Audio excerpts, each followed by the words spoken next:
चलिए यूँ सोचिए कि मेरे पास एक ट्रांसफॉर्मेशन x है जो मैप करती है एलिमेंट x के सेट x के एलिमेंट्स को सेट y के एलिमेंट्स पे। तो x को मैं कहूँगी ये मेरी डोमेन है और जो सेट y है ये मेरी कोडोमेन है, और t मेरी ट्रांसफॉर्मेशन है जो x के एक मेंबर को y के एक नंबर से एसोसिएट कर रही है या y के एक नंबर पे मैप कर रही है। तो जो मेरी ट्रांसफॉर्मेशन या फंक्शन है वो ये है, उसका काम ये होता है कि वो x के मेंबर को y पे मैप करे। और अगर मैं एक a सेट लेती हूँ जो सब सेट हो t का, ये मैंने a को इस तरह लिखा है। मैंने इससे पहले इमेज को डिफाइन कर दिया है, यानी t ऑफ a को डिफाइन कर दिया है, जो कि इमेज होता है a का, जो मेरा सबसेट है a अंडर t। इसको हमने बराबर पहले बता दिया है कि ये बराबर होता है इस तरह के सेट के कि अगर मैं अपने सब सेट के तमाम मेंबर्स को लूँ और तो ये उनकी तमाम ट्रांसफॉर्मेशंस का सेट होता है, यानी कि जो इमेज होता है a का अंडर t वो उन तमाम ट्रांसफॉर्मेशंस का सेट होता है जो a के मेंबर्स की ट्रांसफॉर्मेशन होती हैं। अब मैं a का एक और मेंबर ले सकती हूँ और उसकी ट्रांसफॉर्मेशन ढूंढ के उसको एक और नंबर पे मैप कर सकती है। तो इन ट्रांसफॉर्मेशन का जो सेट बनेगा इसको मैं कहूँगी कि ये मेरे पास a का इमेज आया है t के तहत। तो अब आप सोच सकते हैं कि अगर हमने इसी के उल्टा चलना हो या ऑपोजिट प्रॉब्लम करना हो तो हम कैसे करेंगे, यानी कि मेरे पास मेरी कोडोमेन मौजूद हो y, जो और इस मैं y का एक सबसेट ले रही हूँ s, यानी s मेरा सबसेट है मेरी कोडोमेन y का, और मैं ये जानना चाहती हूँ कि ये जो सबसेट x है ये किस सबसेट x के किस सबसेट पे मैप होगा। यानी मैं वो जानना चाहती हूँ कि x जो है सेट है वो उन तमाम नंबर्स का इस तरह का सेट है कि उनकी जो मैपिंग है या जो उनकी जो इमेज है वो ख़त्म होती है मेरे सबसेट x पे।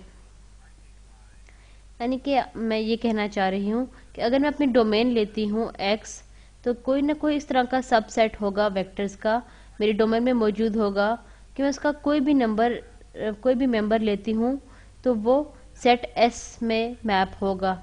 यही चीज़ मैं नीचे डिफाइन करने की कोशिश कर रही हूँ, यानी कि वो तमाम मेंबर्स x के कौन से हैं जो सेट s पर मैप हो रहे हैं।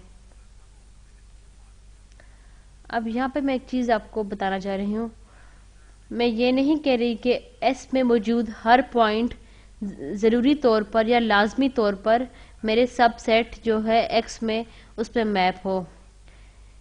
s में कई इस तरह के पॉइंट हो सकते हैं जो सेट x में के किसी पॉइंट के साथ मैप ना हो रहे हो। मैं सिर्फ ये कहना चाह रही हूँ कि ये जो मेरा सबसेट है जो मैंने जामनी पिंक रंग से बनाया है, इसमें जितने भी पॉइंट हैं वो सबसेट s में मौजूद पॉइंट्स पर मैप हो रहे हैं।